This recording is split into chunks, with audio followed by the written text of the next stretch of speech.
2 o'clock, let's go. Right, good afternoon, everyone. It's 2 o'clock. Let's start very punctually. Welcome to the first Centre for Languages, Culture, Communication at Imperial seminar of the academic year. It's my delight to introduce a talk called The Place of Performance Art in a STEM University, delivered by my colleague, Dr Michael Paraskos. Michael is a fellow of the HE Advance, a fellow of the Royal Society of Arts, a visiting professor at University York St John, and principally is senior teaching fellow in art history and program lead of the adult education here at Imperial. Let's give Michael a warm welcome. Thank you all very much indeed. Well, I am going to talk to you about performance art. I'm going to use the term live art more than performance art. And the reason for that is something I want to do very early on today, is to make sure that there is a very clear distinction between performance art and performing art, or the performing arts. The performing arts, dance, music, performance, theatre, these are separate categories and they are not the same as performance art. I can give you a sense of that difference if I sort of point out that, yeah, okay, sometimes performance art does use what we might identify as being theatrical methods or dance or even music. But sometimes it uses other things too.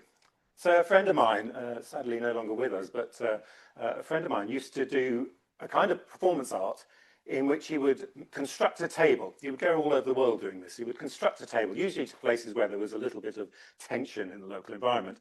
So he'd literally make a table. He was a sculptor by training.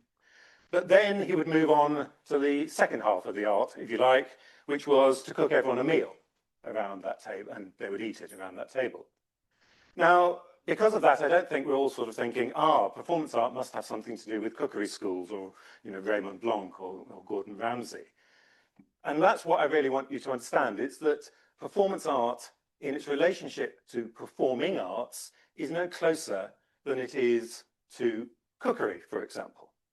So it's a kind of confusion that is born to some extent out of the fact that there is a performance of a kind taking place, but also of that name. So I'm going to abandon that name, but I also want, through the course of this talk, to get to the point where we do see a significant difference.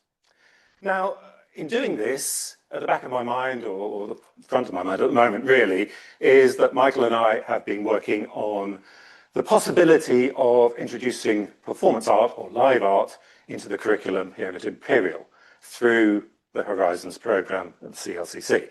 So the idea is that we would have some kind of module that would be a live art module. And in order to sort of facilitate that, we've been writing documents, we've been having conversations, but also it was suggested that I would give this talk to introduce live art, perhaps to colleagues who are not so familiar with it. But also we do need to thrash out some real problems or potential problems with live art. It is a potentially quite cutting edge, radical, and in some respects socially engaged art form, which can create issues, and we need to be aware of those so that we can address them if and when they arise. So that's, if you like, the conversation bit. What do we do? Almost, I'm going to say it in a kind of negative way, but I don't really mean it this way. What do we do if it goes in ways we don't expect it to go, or we don't necessarily want it to go? But I'm going to start with something far gentler, because performance art, for all its radicalism and all its in-your-face politics and social agendas, does have a very human side. And I think that's very important when we start thinking about live art, how it is a very human, embodied form of artistic practice. And really to introduce that, I've gone back to my own childhood. So I attended nursery school in the 1970s. So I'm just old enough, I don't know how many people in this room are, but I'm just old enough to remember the BBC Schools radio service. And specifically a programme that used to be on, well, it seems to be always on, but maybe that was my childhood mind, a programme called Music and Movement. And this was aimed, there were different levels of it, but we were given this at primary school. You can see a lovely photograph of it there. We would literally sort of, in the way that nursery school children did in those days, we would strip down to our vest and pants, and we would prance around the hall to instructions being read out over the radio by this very plummy voiced lady. And she would say things to us like, now, I want you to imagine that you are a seed and you are growing into a tree, and you would have to do all these wonderful sort of, well, I say have to, you did it in your own way. You would do these wonderful sort of movements in time to this piano music playing. So you'd play this music playing, I'm going to be a tree. Now you're a tree blowing in the wind. And now you're a leaf on that tree, and you've been disconnected from the tree. The wind has blown you off, and you're fluttering around. And it went on like this. And we ended up with an exploration of both bodily ideas, embodiment, if you like, through music and movement, but also abstract concepts. And it seems to me that for a certain generation of British school children, and this was broadcast across the empire as well, of course, because it went right back into the 1930s, this program. It had a very long history. For several generations of school children in Britain, this is a kind of performance art, and we all did it. We didn't call it performance art, we didn't call it live art, but we all did it. We all had to pretend to be something we are not through movement, through embodiment. So that's where I want to start. And this is seen as a kind of personal growth thing. This was about becoming more aware of our bodies and our body and mind relationship, but also our relationship to the outside world. This is a really interesting concept, I think, in a STEM university. You know, if you are treating a patient in the medical facilities, if you are researching into the properties of a new material that could be used for good or not for good, what is it like to imagine yourself as the person on the receiving end of that? What is it like to imagine yourself as that material itself? And this seems to me what this was doing, but it's also at the heart of the embodiment agenda of performance art. Well, I've also got this rather strange title, The Place of Performance Art in a STEM University. This is, as I said, partly because we are planning and hopefully going to get through all the processes, a new live art class. But it's also a homage to this man who I studied a great deal in my life. This is Herbert Reed. Herbert Reed, back in the 1930s, he gave what in many ways is considered a very important lecture called The Place of Art in a University. Now, I know there is a lot of discussion now about the way universities are becoming more technical, more STEM-oriented. Reed would say that's exactly what they were in the 1920s and 30s. There was relatively little humanities going on outside of Oxford and Cambridge, and he was a Leeds man. So that side is not new. And he was saying back in 1931, actually, we need to include the arts in all of this. We need to include the humanities, things that were missing as far as he was concerned. So and I think this again relates back to where we are in terms of looking at performance art or live art. Reed maintained that art in its entirety is a form of knowledge, a knowledge accessed through perception, physicality and imagination. It gives access to truths that cannot be reached by logic alone. And then he says, the artist, like the scientist, seeks order and meaning, but through sensibility and form rather than experiment and reason. The artistic creation and aesthetic judgment are as intellectually rigorous as any scientific or philosophical inquiry. So he's talking about art as a whole. I want to apply that basic principle to why, as a justification for why we want live art in our curriculum. But let's begin by thinking about the history of live art, where it comes from. We'll then move on to practitioners, different practitioners. Again, we'll more or less chronologically go through that. And then we'll come back to this question of what would this look like in an imperial context.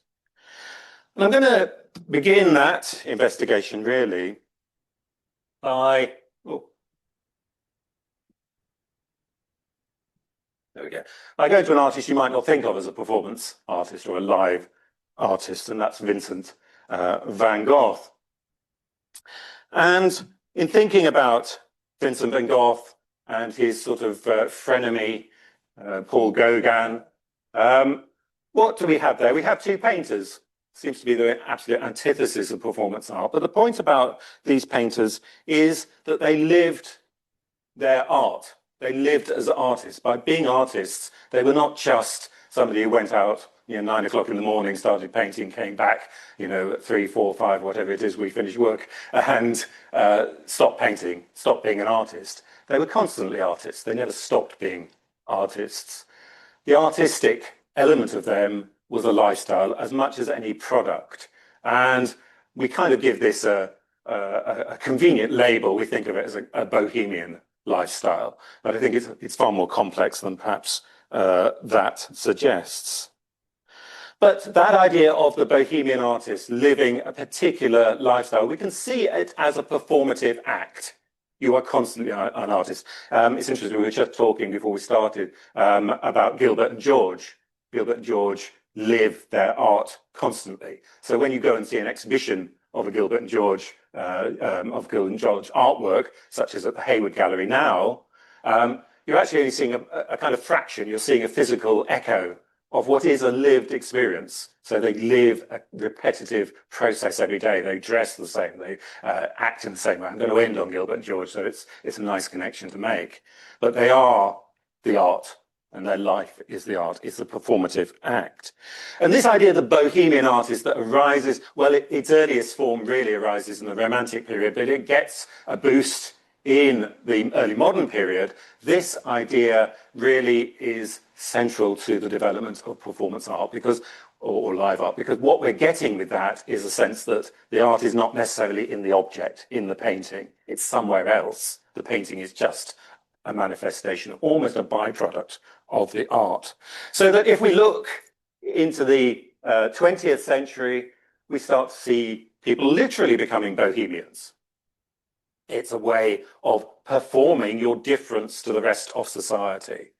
So, yes, Grant, we've got Goncharova, a Russian artist, and Wyndham Lewis, an American artist, Grant, a British artist, obviously. We've got them just as almost random examples showing themselves as being different to the rest of society. So Grant shows himself as a kind of bohemian outsider staring out at us. Lewis shows himself as what is called a tyro, which is a kind of snarling male youth who hates everything, a kind of iconoclastic figure. And Goncharova, this is the most popular and typical of this period, in fact, depicts herself in gypsy or Romany costume. A lot of artists literally dressed in this way and depicted themselves in this way. So this is a way of performing your identity as an artist as much as being a producer of objects you could think of as art. Now, the thing about that is if everybody in the art world starts doing that, and then even people outside the art world starts doing that, it stops you performing the difference, doesn't it? If we all dressed as, as Romanis, as gypsies, you wouldn't be able to say, oh, there's the odd one out. We're all the same. It's the problem always of youth culture, isn't it? You want to drop out and be different by dressing just like your friends. So we have a sense of this is what art became. This is what avant-garde, modernist art became. So how are you going to actually go to drop out of that? How are you going to challenge that? Well, one of the ways you can challenge that is by adopting a different performative dress or code, which is exactly what we see in the Italian futurists. So here we have the founders, effectively, of the Italian futurist movement, led by Marinetti in the centre there. How do they dress themselves? They dress themselves as city bankers in bowler hats and suits and rather nice tweed coats. Well, they are performing an act just as much as those bohemian artists. This is not how artists dressed anyway, either way. And it's certainly not how an avant-garde group like the Futurists in Italy or elsewhere, avant-garde artists would necessarily dress. So the Futurists in Italy adopt a different persona as an artist. But they are quite important. They're very, they're very important. I don't know what that was. Very important in terms of the development of what we would recognize as live art or performance art. And to explain that, I'm going to start with this painting by Boccioni. So, a typical painting, a typical modernist painting. It shows a railway engine arriving, loading up and departing from a railway station, presumably the railway station in Milan. You've also got running around in this green line. This is a single couple through time saying goodbye. So this is known as the farewells panel of a series of paintings. A cubist painting, so that fits nicely. But the thing about the futurists is that the painting was only part of the performance. We've already seen the way they dressed. But where would you see these paintings? Well, back in 1911, you wouldn't necessarily see them in an art gallery.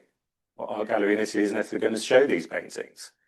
Where you might see them is at a cabaret, where they would form the backdrop for the stage. And you can see paintings on the backdrop of the stage here in this illustration by Boccioni of a futurist evening. And what's happening on the stage, where you've got all of the futurists all performing simultaneously their own agenda. There isn't a single script or single project. They're all doing their own thing. So you can see we've got Marinetti who's storming around, stomping his feet, declaiming his poetry. You've got Balla in the front, the sort of portly chap there, conducting the orchestra, but the orchestra, by the looks of it, is absolutely ignoring him because every member of that orchestra is just doing what they want to do. You've got people on the stage playing musical instruments. You've got somebody else directing or perhaps performing. And then you've got all these what people look like they're playing dead on the stage, or some theatrical act. Very loaded term that, but some theatrical act is taking place. All of this is happening simultaneously. This gives us a sense of what early performative or live art was like. A simultaneous experience, because the futurists believe that when we walk down the street, we don't just experience the world as a lot of discrete single objects, a tree, a person, a car, a trolley bus. We experience them all simultaneously, and the sound and the smell, the taste of the air, our feelings, everything is simultaneously experienced. So they wanted to create an event, a happening, we might say, that embodied that simultaneous experience of everything going on. Yeah. So that's what's going on there. Now, this is the cover for one of Marinetti's poems, probably his most important poem in many respects, Zang Tum Tum, Zang Tum Tum. It is a kind of account of the Battle of Adrianopolis, which he covered as a war correspondent. Now, you can see the cover already looks quite unusual, particularly for this period. I mean, we're talking about 1912. So interesting typeface, but even more so when you go inside, because when you open it up, this is what the poems look like. Now, I was at the Tate Modern the other day, and they have some of this on display, and they describe this as concrete poetry. It's a mistake to call it concrete poetry. You cannot call something concrete poetry 50 years before concrete poetry is invented. It's an anachronism. But also it didn't function like concrete poetry. We might admire the visual qualities, but this is a script to be read. The question you might have is, well, where do I start? And it doesn't matter. That's up to you. Maybe that's what's going on the stage back in Milan. Maybe they are all reading Zang Tum Tum, Zang Tum Tum, but they're all reading it in different orders, word orders, in different ways. Now, we don't have recordings from that period before sound recordings of on the movies, and this is a minor art movement as far as people are concerned at that time. They didn't realize how important it was going to be, so nobody recorded it. But we do have a reconstruction. Unfortunately, it's a 1970s reconstruction, so it looks a little old-fashioned, and it's very toned down, I have to say, but I think it will give you a sense of what that evening in Milan was like. So here goes. Some of my students in the audience will be familiar with this and will be holding their ears, I suspect.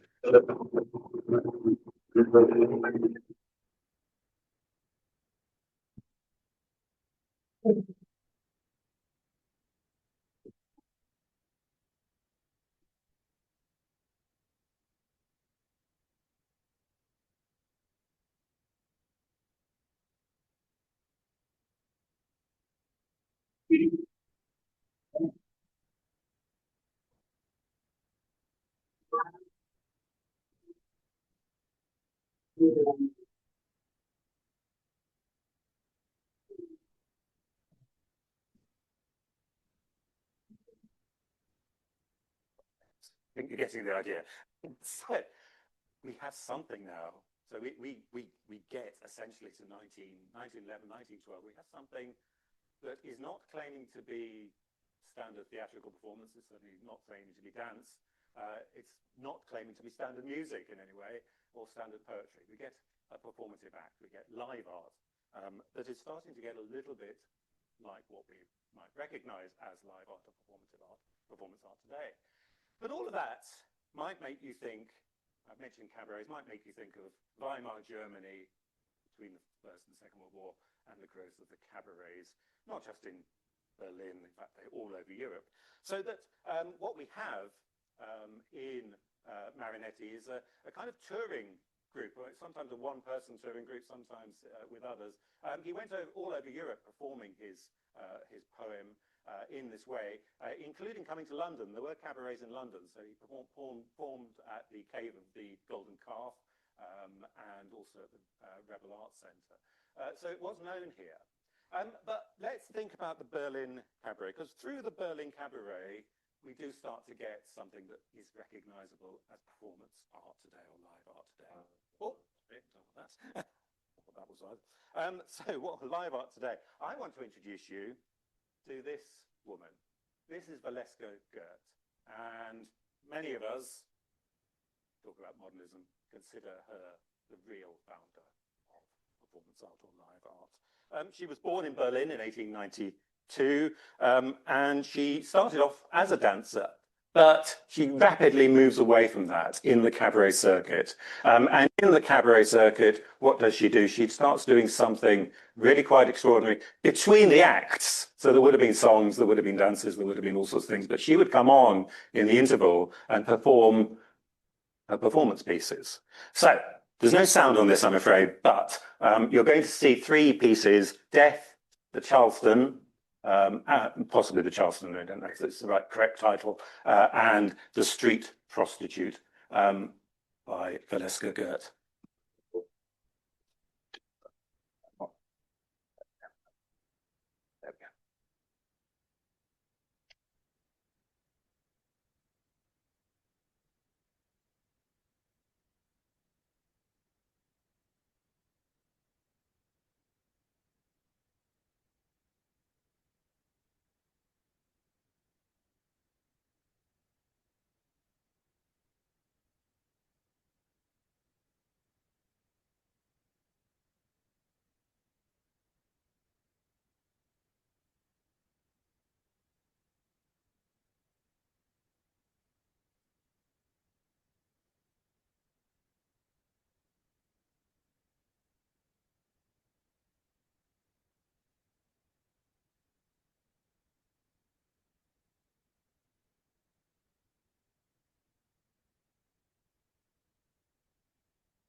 So, Valeska Gert, and as you can see, she is wearing a costume, but it's quite rudimentary and basic, because what is important here, and what's important increasingly with live art, is the role of the body.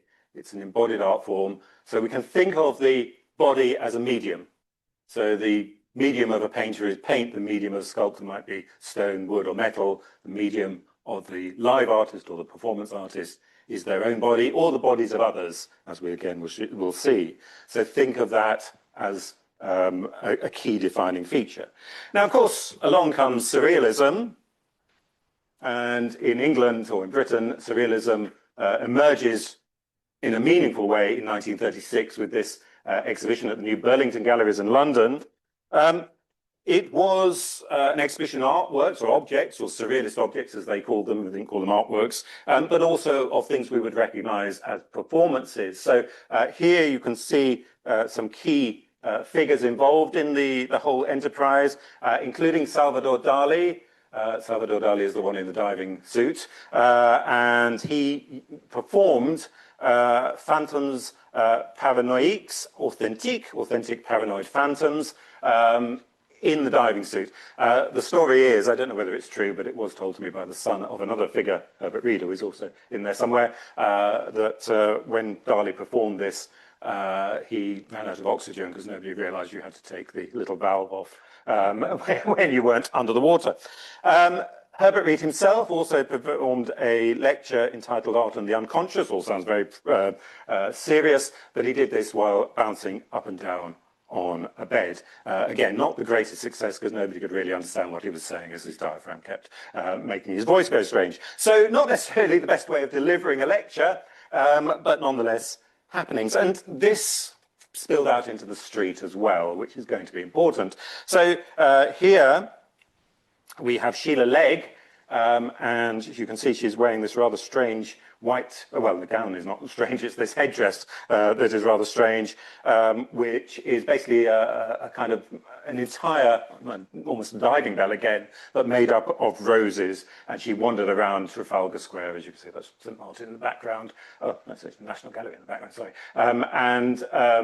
She wandered around Trafalgar Square for people to look at her. Now, what's going on here, of course, is we are getting performance art or live art being imbued with the surrealist sense of the ridiculous, the absurd, the disruption of everyday life by inserting into it something that we don't expect in everyday life, such as somebody wandering around with a headdress made entirely of roses.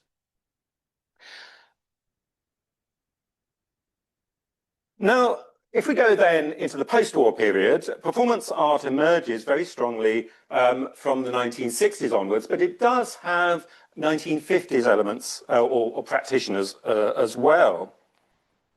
In this case, we've got Alan Caprow. Caprow was one of the key figures at Black Mountain College in North Carolina. Collaborated a lot with John Cage on projects, but there are a lot of the great artists of the period passed through Black Mountain College, a very important institution.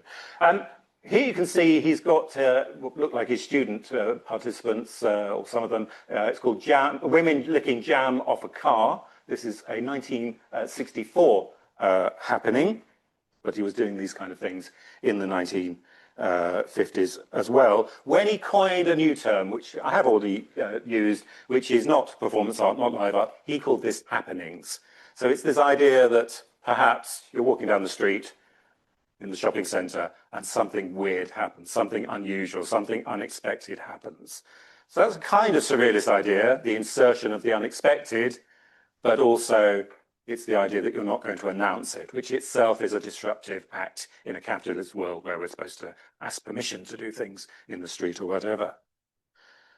Now, having said that, these happenings by Caprow were highly orchestrated. They were staged.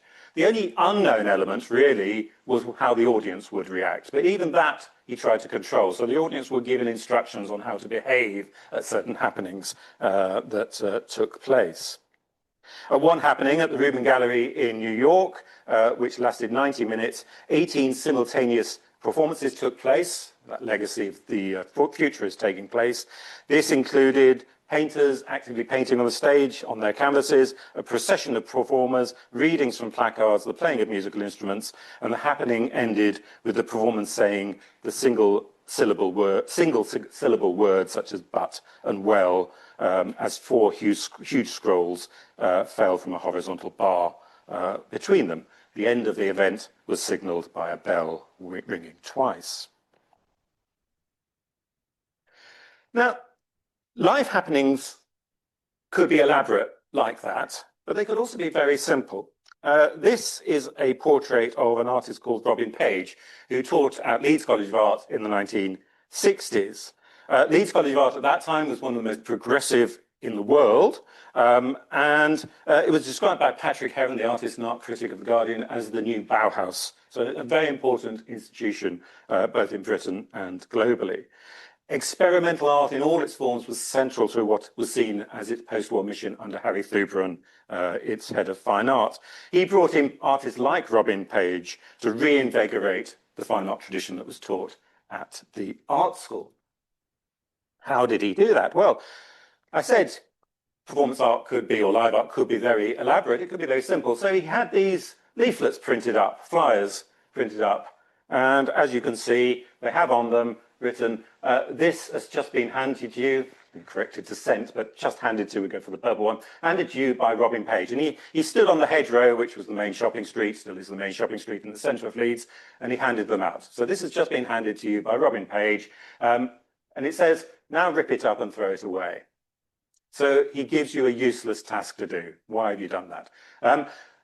Again, he's disrupting our expectations. We expect a big grand gesture. He must have given me this leaflet for some important reason.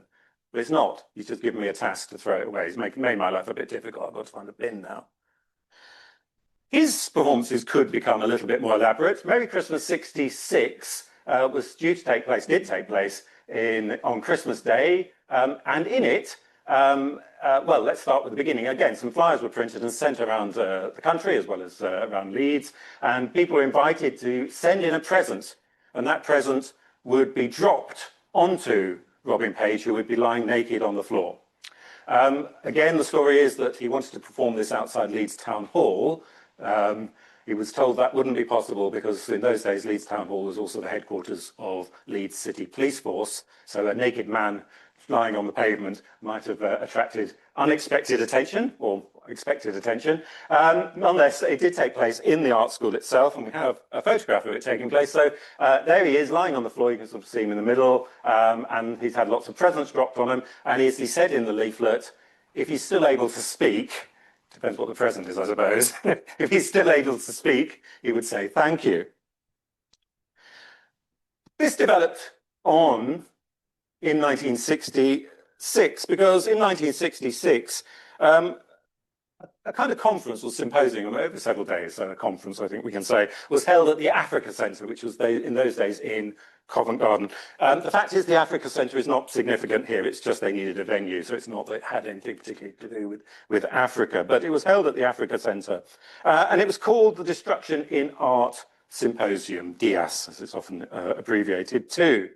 And as part of that, Robin Page went down to London with a group of students from Leeds and colleagues from the art school, and they proceeded to dig a hole.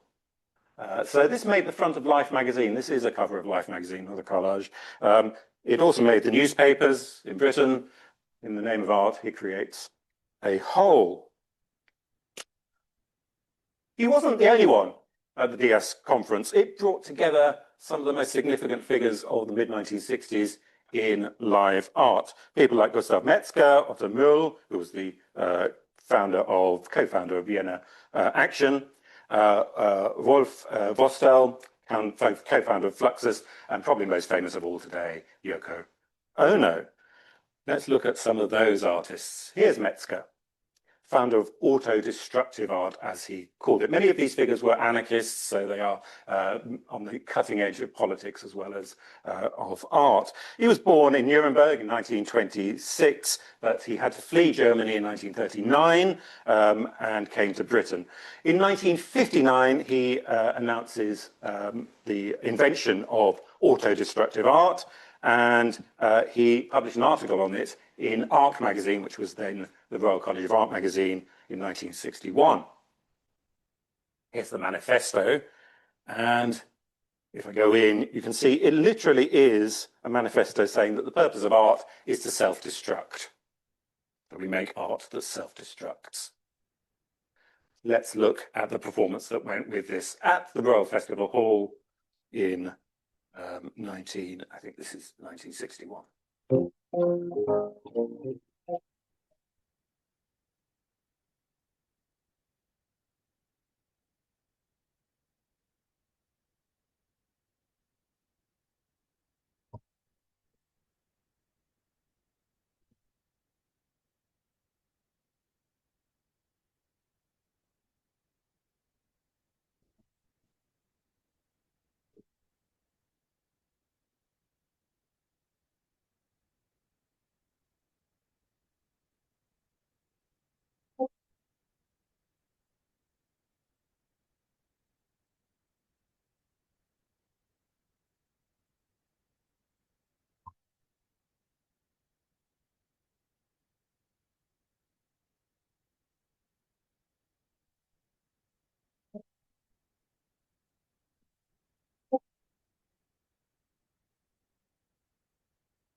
As you can see, performance art is very groovy. I mean, why wouldn't we want it around here, I think is the issue here. But he's got a kind of stretched canvas, but it's stretched not with canvas, but some sort of plastic substance, which he sprays.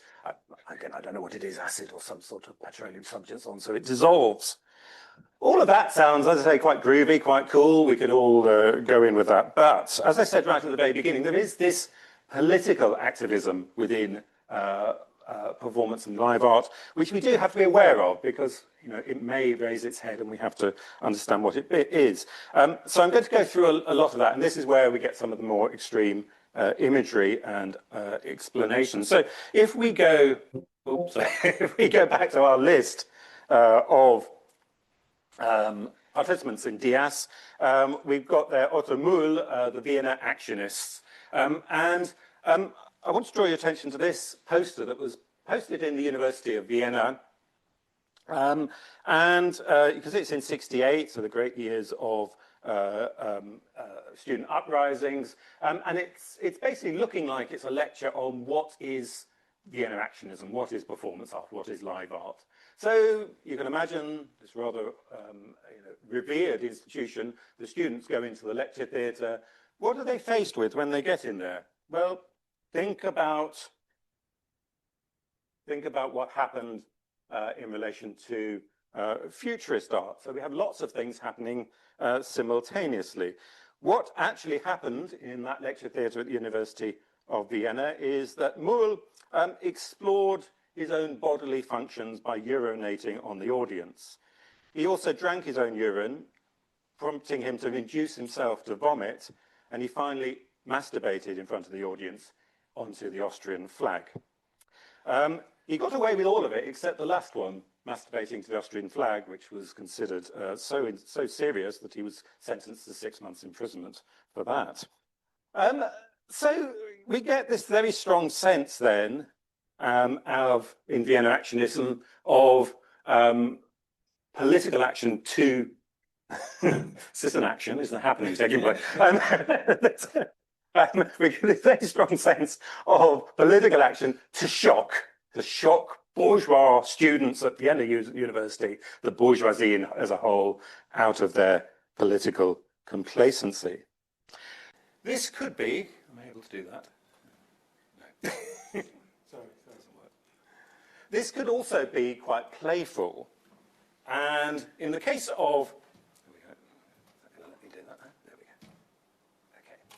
go. Okay. And in the case of Robin Page, he went to Germany to join Fluxus. again, probably the most well-known happening group or performance art group of this period. According to the art historian Hal Foster, Fluxus saw no distinction between art and life and believed that routine, banal and everyday actions could be regarded as artistic events. Everything is art and everyone can do it. So, what would that involve? Who was involved in Fluxus? Well, there were numerous Fluxus music performances. So here we have Philip Corner, who is performing on a piano while the piano is being dismantled around him or in front of him. So eventually the notes start to disappear and the thing stops reverberating. So a kind of comic, almost like something out of a kind of Laurel and Hardy sketch or something like that. But it's taking something we might expect to happen and turning it into something we don't expect to happen. Yoko Ono, who was at that Diaz conference, was also a member of Fluxus, and at this time she started publishing instructions. Remember that phrase, everyone can do it? Well, here's an instruction on how to make art, how to make a painting to be stepped on, leave a piece of canvas or finished painting on the floor in the street. There we go, that's how you do it.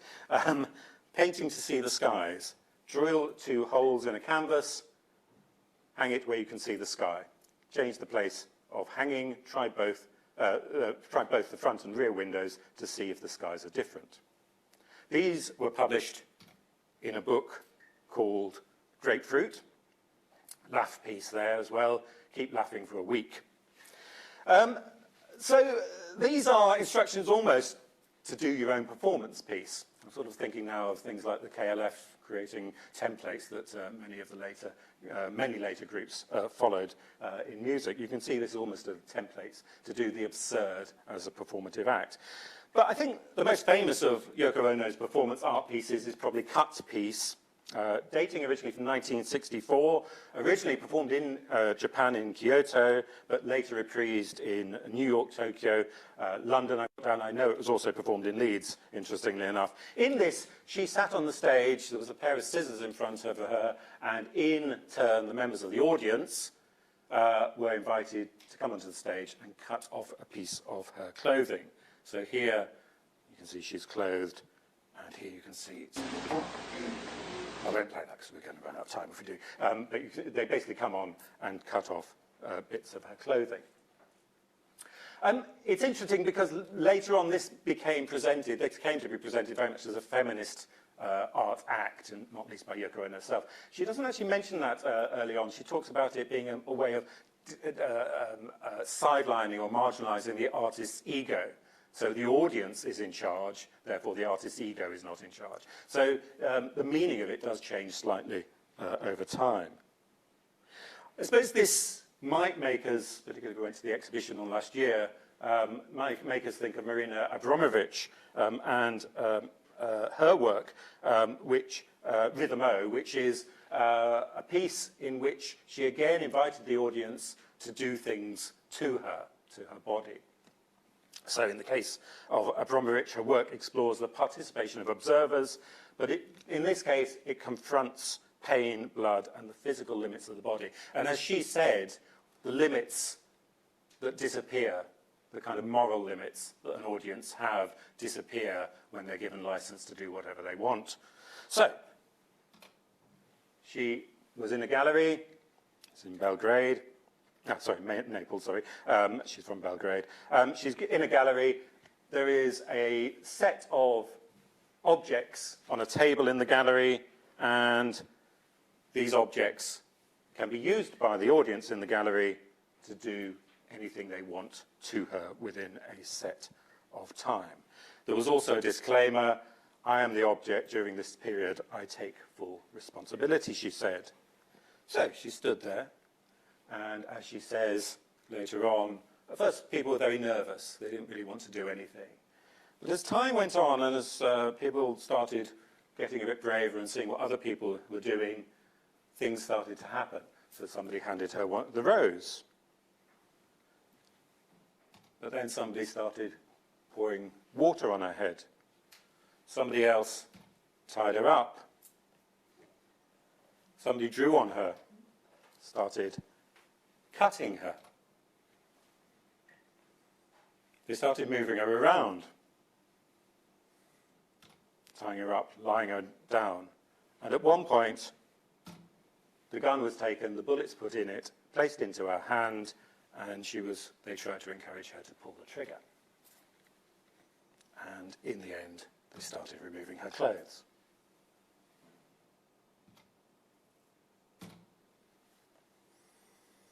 What I learned was that if you leave it up to the audience, they can kill you, she said.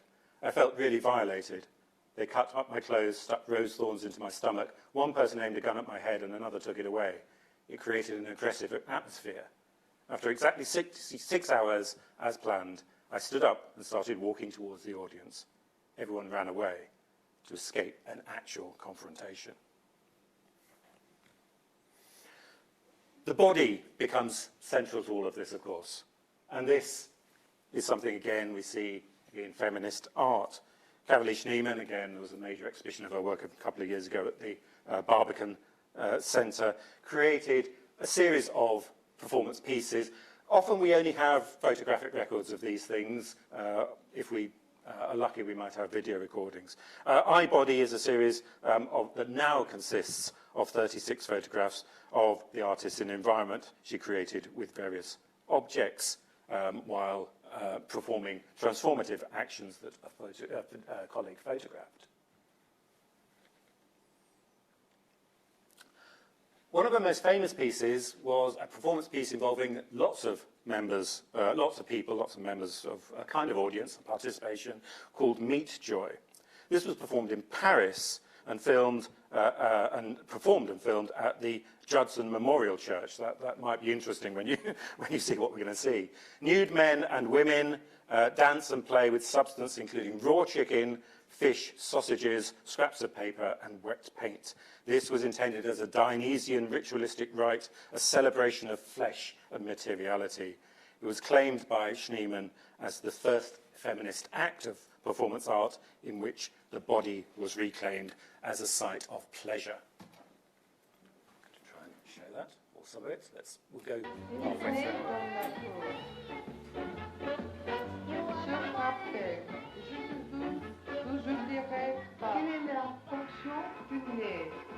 Cette femme tient une fleur à la main. Elle sent la fleur. Figures crawl very quickly over the floor. Lights flash before them. Quelques fleurs sont parfumées. Raw meat fantasy.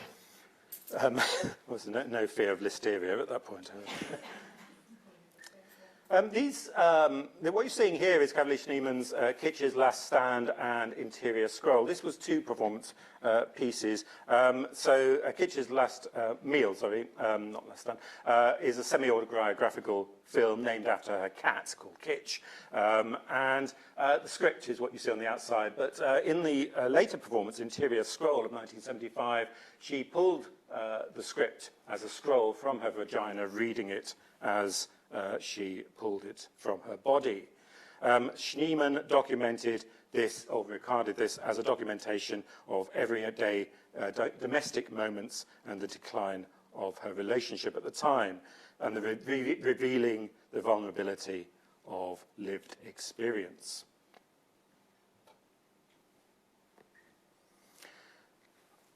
It's also worth looking at Orlan, French performance artist. Since the 1960s, Orlan has challenged how the body can be shaped by politics, religion, and social norms. She is absolutely self-identifying as a feminist artist. Here you can see photographs of a striptease that she did, in which she starts off looking like a kind of Raphael Madonna. She ends up looking like a Botticelli Venus before completely disappearing in the final photograph. The first one of these striptease photographs is quite posed. She says, "I'm a kind of Madonna. Then as I undress, I am using my body to express the history of art. By emulating the birth of Venus by Botticelli, I finally leave us with a pile of sheets on the floor, which are like a chrysalis, and we don't know what is going to emerge from them." But she also videoed performances. So here she is in 1966 performing The Kiss of the Artist. I sat behind a slot machine that had been made to look like my nude torso. In return for a kiss, I invited people to put money in a slot between my breasts. The coins fell into a transparent box at the pubis. I was sacked from my job. I worked at a private school at that time, and they sacked me by sending a telegram saying your attitude is incompatible with your role as a teacher. Your classes are cancelled. But she's probably most famous for a series of performances in the 1990s, the early 1990s, in which she underwent plastic surgery and had it filmed or streamed live. This is before sort of internet streaming, so quite difficult to do. Streamed live around the world. Unlike the silent representation of women on the canvas, according to Therese Myers, Orlan literally talked back to her audience while taking questions from viewers who watched over a live feed. In doing this, she claimed to reclaim the female body from its passive status, what it is now silent painting, its passive status in Western art by actively turning it into an art object, a site of public debate. Not all of the pieces that we might look at are quite as visually aggressive as these might suggest. So I'll just show you a few others very briefly. This is Naufus Ramirez Figueroa, Life in His Mouth, Death Cradles Her Arm. This is based on the junta in Guatemala and the Civil War that flared from the 1960s onwards. And what you've got is a male figure, holding what looks like a baby in his arms. It's actually an ice block that gradually, as he says, weeps away. You can see this in the Tate Modern in its entirety, if you want to. Ice blocks also feature in Francis Alice's Paradox of Practice, also known as Sometimes Making Something Leads to Nothing, from 1997. This documents him pushing an ice block around Mexico City. Let's see if we get, there we go. Pushing an ice block around Mexico City until it melts. Now, you might be thinking, why has he done that? Well, it's a great way of expressing the idea that maybe we do something that takes a lot of effort, but it's all for nothing. In the spring of 1968, at Barnet College of Art, we have emerging Ken Taylor. Ken Taylor as a performance artist. He, again, was on the edge of Fluxus. Here you can see a piece he performed in Hamburg in 1970, in the street. So the shoppers around him are just people around him are just shoppers on a Saturday afternoon. And in this performance, he's got a strange costume on, a bit like what we saw in Trafalgar Square with the Surrealist piece. He's got a strange costume on, he seems to climb up, or he does climb up this wall. Interestingly with that, we see Ken Turner develop this into public, very public art, socially engaged art. So he developed some of the first of these kind of colour environments you might be familiar with, where you could walk in, they're all inflated, and you walk in and you get these colour sort of environments, called Action Space, the group that he was part of and founded. And he took them onto council estates in East London to give the children on the estates aesthetic experiences, essentially. So that's what it's like on the inside. You may remember Tilda Swinton with the Maybe. A glass display case around is in the gallery. So this is the Serpentine. And she's working with Cornelia Parker. And it was a big thing in the day. Basically, everyone went to watch her sleeping in this glass case.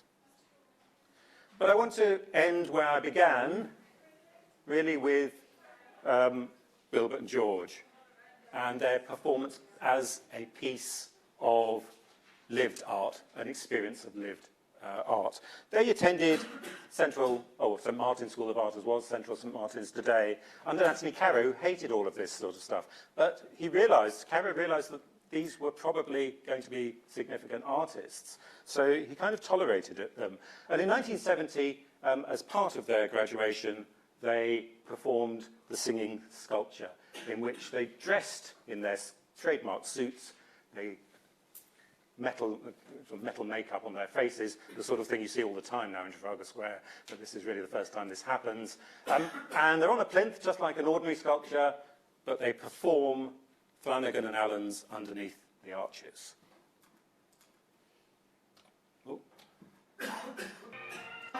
Comes creeping, heralding the dawn, sleeping when it's raining, and sleeping when it's fine. Trains traveling by.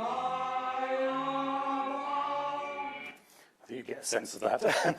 At some point, they say, we realised the absurdity of much 20th century art, that the artist chose a language that appealed only to a certain class of people. And as soon as these words were taken out of context, they became irrelevant. You wouldn't even be a work of art anymore. We want a work of art that can be shown to everyone, everywhere. We call it democratic art. Which brings me back to the BBC and music and movement, a kind of democratic art. But I suppose the issue that we have in developing a course here is to think about what we want from live art. Live art as self-exploration, live art as interdisciplinary inquiry, live art as social intervention.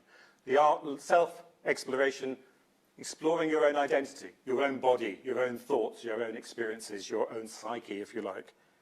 But also live art as a way, as Herbert Reed suggested, a way perhaps of rethinking our main subjects, or the students' main subjects, in science and medicine and business. What is it like to be a live artist performing something based on physics or mathematics or environmental science?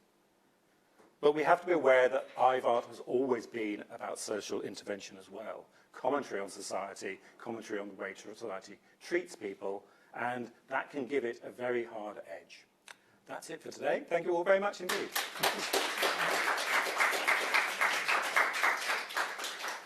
Thanks, Michael. That was very thought-provoking, and I wrote down some words. We'll talk about them later. It was really exciting and interesting to hear about all of that. Who has any very quick questions to Michael, or we can take it up after we finish the event? Are there any online? Paul? Can you go to chat? No. Okay, there's one, Ruth, in the middle. Off you go. It seems in a way we're dealing with what you could call the aesthetics of the transitory. And for scientists, the crux of the matter is that experiments have to be in people. So they're taking this course, presumably, moving into a world that may be very disconcerting. Do you agree? Oh, absolutely. I mean, I think it's interesting, isn't it? Yes, I mean, you know, the verifiability of results is central to the scientific mission and always, you know, from its foundation, really. That's been part of it. I mean, this has the element of unknowability. You know, if you are engaging with an audience that doesn't even know you're doing it, or you're about to do it, how do you know that's going to be, you know, how they're going to react? I mean, I think my argument would always be, well, that's an experience of life, so you should experience that. And yes, it will be disconcerting, discombobulating or whatever. But why not, in this bit of their course, do that disconcertion? I think you should, I have to modify my language here. I think you should do as much as you can to scare them out of their wits. But can I just share one anecdote, which is I remember being at an open day or something, advertising the evening class program, and we produced this flyer which said on it, "Expand your mind." And we kind of jettisoned that because we thought this was an exhortation to them to take mind-expanding drugs. And in fact, it was more about our programs could do something for them. Great. Any more questions or response at the back? Michelle, please. Can I ask you a question? Under UK law, you can only consent to a back being touched. So that woman, where they were hurting her, effectively cutting her, you can't consent to that under UK law. How does the art world deal with that? It's not repeated, and I don't think it's going to be repeated. I don't know what Italian law would say about it, because obviously it wasn't performed here, it was performed in Italy. I think the issue is always going to be one of, do you get away with it? I mean, it's not a case of necessarily sort of getting permission at that point in time. I mean, we're talking about the 1970s, 1980s. The law was different, the attitudes were different. So I think they probably didn't even bother asking for permission or worrying about it really. So have you ever known anyone be prosecuted for this? For this kind of thing? For kind of performance art where you are going beyond what you're legally allowed to consent to? I don't. Have you come across anything, Matthew, where somebody's been put? That was the flag, though, wasn't it? That's the closest I would know, but I don't know if you... Well, I'd say generally that one of the aspects of performance art is to expose the limits of the body in law and in public and private. And that can also be done in terms of property as well. So you can do things to disturb property. So for instance, early sort of graffiti art might be thought of as a kind of performance art. Yeah. Which is done specifically to be a place that is in public but not public, if that makes sense. Yeah. Disturbing property rights, that's obviously against the law. I don't know of any specific events where somebody's sort of gone for a very extreme, and there have been some very extreme examples. I've been exposed to a performance art at a conference once where somebody self-harmed quite significantly. It was very, very distressing. He suffered from cystic fibrosis and he induced symptoms, and yeah, it was quite the abject. It also just felt like it pushed the ethical boundaries, both in terms of his safety, but also the distress of the audience, where part of the element of surprise is what produces the effect. I was just thinking about what was said about how do we bring this into science and so on. I'm thinking of Bruno Latour and how he observed the lab environment and then questioned, well, why did you discard that result? Why did that end up in the bin? And so on. And it seems to me that those experiments are a kind of performance. I don't think it matters that they're not repeatable. So much of what we teach here is not repeatable. Students get results when they try these experiments that have been done by a million other people before, and they still don't, when I did an experiment, I ended up showing that I had cholera, which clearly I didn't. We can interrogate these things as if they're performances as an interesting way of picking up or showing how science is socially constructed in so many different ways. Yeah, absolutely. And I think, if you think of what we expect of a scientist, if our cliche of a scientist, how often a scientist lives up to that. A scientist will wear a particular coat, a white coat. They will. It's ritualistic, and I think, and medicine is full of these things as well. And some of those have very good reasons. You want them to wash their hands before they operate and things like that. But there is a kind of process nonetheless, and you can think of it in those terms. So it opens them up to being aware of themselves and what they're doing, as much as and how embodied it is. Exactly, yes.